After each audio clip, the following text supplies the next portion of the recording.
আগামী জাতীয় নির্বাচনে অংশ নেওয়ার প্রস্তুতি নিচ্ছেন ডাকসু ভিপি নুরুল হক নুরু। যে কোনো মুহূর্তে ঘোষণা করবেন নতুন দল।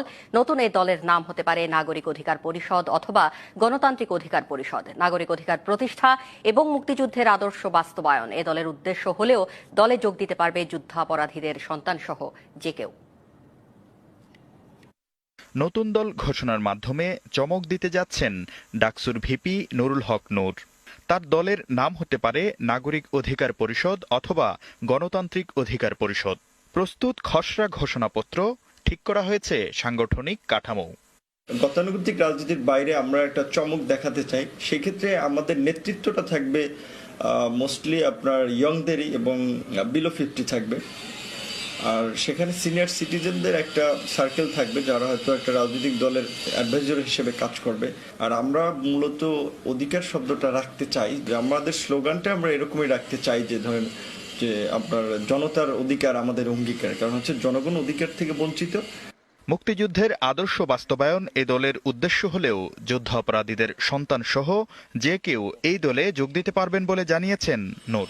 আমরা প্রত্যেককে স্বাগত জানাই, কারণ আমরা বলছি যে আমাদের দীর্ঘদিনের রাজনীতিতে ধরেন একটা ট্যাবু আছে যে অমুকে স্বাধীনতা বিরোধী বা অমুকে স্বাধীনতার সপক্ষের শক্তি, বিপক্ষের শক্তি।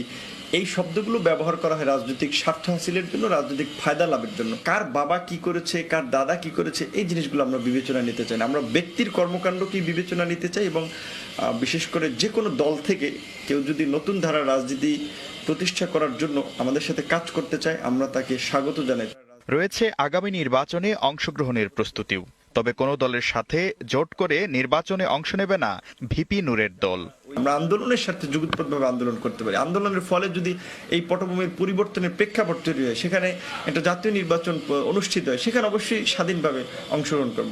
কাউকে ক্ষমতায় যাওয়ার সিঁড়ি হিসেবে যেটা যে জোট করা বা কাজ করা, সেইটা আমরা করতে চাচ্ছি না, করব না। এটা আমাদের সিদ্ধান্ত চূড়ান্ত যে আগামী নির্বাচন সেটা যদি এক সপ্তাহ পরেও হয়, আমরা নির্বাচনে অংশগ্রহণ অবশ্যই করব। নতুন দল গঠনের অংশ হিসাবে যুব অধিকার, শ্রমিক অধিকার ও প্রবাসী অধিকার পরিষদ নামে 3টি সহযোগী সংগঠনও প্রতিষ্ঠা করেছেন VP Nur. Shakir Ahmed, DBC news, Dhaka. আপনি শুনেছেন যে আমরা সাম্প্রতিক সময়ে একটি বিষয় খোলামেলা বলেছি যে আমরা একটা তরুণদের নেতৃত্বে একটা নতুন রাজনৈতিক দল গঠন করতে চাই। আর এখানে মূলত আমাদের এই চিন্তা ভাবনাটি অনেক আগে থেকেই আমাদের ছিল। যারা এই যে সাম্প্রতিক কয়েকটি বছরে যে ছাত্র আন্দোলনে নেতৃত্ব দিয়েছি, তাদের সাথে আমরা আলাপ আলোচনা করেছি, যে কারণ আমরা তো মনে করি যে বাংলাদেশে স্বাধীনতার 50 বছরেও যেই ধরনের একটা রাজনীতিক চলছে বা রাজনৈতিক কালচার চলছে, এটা আসলে গণমানুষের কাঙ্ক্ষিত একটা রাজনৈতিক সংস্কৃতি না বা একটা রাজনীতি না। কারণ আমরা স্বাধীনতার 50 বছরের দ্বার প্রান্তে এসেছি, কিন্তু এখানে আমরা যে মুক্তিযুদ্ধের চেতনার কথা বলি, সেই মুক্তিযুদ্ধের চেতনার যে সাম্য, মানবিক মর্যাদা, সামাজিক সুবিচার কিংবা গণতান্ত্রিক একটি শক্তিশালী রাষ্ট্র ব্যবস্থা গড়ে তোলা, একটি বৈষম্যহীন সমাজ বিনির্মাণ করা, আমরা কিন্তু স্বাধীনতার 50 বছরেও সেই ধরনের একটা রাষ্ট্র ব্যবস্থা, সমাজ ব্যবস্থা গড়ে তুলতে পারেনি। এখনো মানুষ আইনের শাসনের যে সুবিধা সেটি পাচ্ছে না। মানুষ ন্যায় বিচারের জন্য আদালতের দ্বারপ্রান্তে হাহাকার